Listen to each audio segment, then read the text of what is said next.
ജൂണെന്ന് പറഞ്ഞിട്ട് ഒരു കാര്യമില്ല കേട്ടോ. പേരിന് പോലും ഒരു തുള്ളി മഴ ഇവിടെ പെയ്യുന്നില്ല. അപ്പോൾ അതായത് നമുക്ക് കുറച്ചധികം പണിയുണ്ടായിരുന്നു കിച്ചണിൽ. മീൻ വറുക്കാനുണ്ടായിരുന്നു. ഇത് ഞാൻ ഉപ്പുമാവിന് അരിഞ്ഞ് വെച്ചാണ് കേട്ടോ. അപ്പോൾ ചട്ടിയിൽ ഞാൻ മീൻ ഇവിടെ ചൂടെന്നാണ് പറയുക, വേറെ പേരുണ്ടെന്ന് എനിക്കറിയില്ല. മീനോട് റോസ്റ്റ് ചെയ്യാനായിട്ട് വെച്ചിട്ടുണ്ട്. അത് കഴിഞ്ഞിട്ട് പിന്നെ ഞാൻ വാഴയുടെ കൊപ്ര അത് ഉപ്പേരി വെച്ചിട്ടുണ്ടായിരുന്നു. അപ്പോൾ അതാണ് ഈ ഒരു പാത്രത്തിലിരിക്കുന്നത് കേട്ടോ. പിന്നെ ആണെങ്കിൽ പുറത്താണെങ്കിൽ ഒടുക്കത്ത വെയിലാണ് ഞാൻ നോക്കിയപ്പോൾ കണ്ടത്. അപ്പോൾ പുറത്ത് ഇച്ചായനും അമ്മയും അവിടെ പുല്ല് പറിക്കുന്നുണ്ട്. അപ്പോൾ അതിൻ്റെ ഇടയിലാണ് ഞാനിപ്പോൾ ഇതൊക്കെ ചെയ്തുകൊണ്ടിരിക്കുന്നത്. അപ്പോൾ ഇത് കഴിഞ്ഞ് എനിക്ക് അങ്ങോട്ട് പോകാമല്ലോ. അപ്പോൾ അതാ ഞാൻ ഈ ഒരു റവ കൊണ്ടാണ് കേട്ടോ ഉപ്പുമാവ് ഉണ്ടാക്കുക. ഇതിൻ്റെ പേര് ബെൻസി റവ എന്നാണ്. എനിക്ക് ഭയങ്കരമായിട്ട് ഇഷ്ടമുള്ള ഒരു റവയാണ് കേട്ടോ. അപ്പോൾ അതവിടെ അവർ പുല്ല് പറിച്ചുകൊണ്ടിരിക്കുകയാണ്. നമുക്ക് കുറച്ചധികം ചെടികൾ നടാണ്ട്. അപ്പോൾ നമ്മൾ ആ നിൽക്കുന്ന സൈഡ് ഫുൾ പുല്ലാണ്. അപ്പോൾ ഞാൻ അമ്മയും കൂട്ടി ചെത്തി ഇങ്ങനൊരു നിലയിലാക്കിയിട്ടുണ്ടായിരുന്നു. അപ്പോൾ ലാസ്റ്റ് ഈ ചായ വന്നിട്ട് അത് ഫുള്ളായിട്ട് ചെത്തി തരാം കേട്ടോ ചില.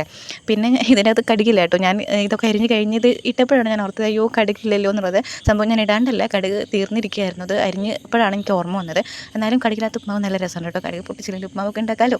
അപ്പോൾ ഇതിനകത്ത് യവ്വാണ്. നമുക്ക് ഷുഗർ ഉള്ളതുകൊണ്ട് യവത്തിൻ്റെ കഞ്ഞിയാണ് അമ്മ കഴിക്കാറ് രാവിലെ. അപ്പോൾ അതിനകത്ത് യവ്വാണ്. അപ്പോൾ ഞാൻ എന്താ പുല്ല് വെട്ടി ക്ഷീണിച്ച് നിൽക്കുന്ന വെച്ചാൽ വെള്ളമായിട്ട് ചെല്ലുകയാണ് കേട്ടോ. അവിടെ എത്തിയപ്പോൾ ആൾ വേർത്ത് കുളിച്ചിട്ടാണ് അവിടെ നിൽക്കുന്നുണ്ടായിരുന്നത്.